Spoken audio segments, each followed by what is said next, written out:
In the previous lesson, we saw about OR operator. Now, what if the operator is an AND operator? We know the condition 1, which is call 1 equals to A, and condition 2 is call 3 equals to 700. We also know that the following rows tested true and false according to the conditions. Now, let us see how an AND operator functions. The AND operator returns true only if all the conditions are true.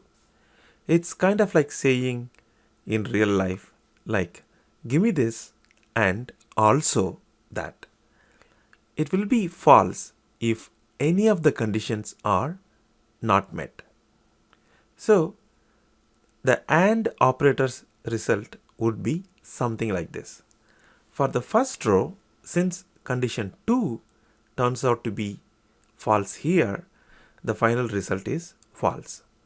And so, this row will not appear in the final result. For the second row, it will be the same as first row.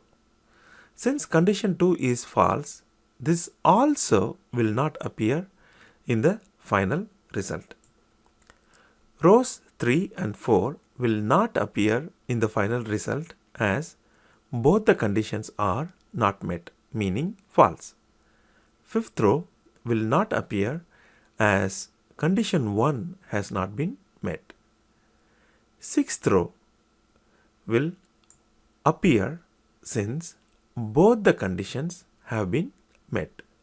So remember, even if you have many conditions joined by multiple AND operators, its final result will be true only if every condition is true.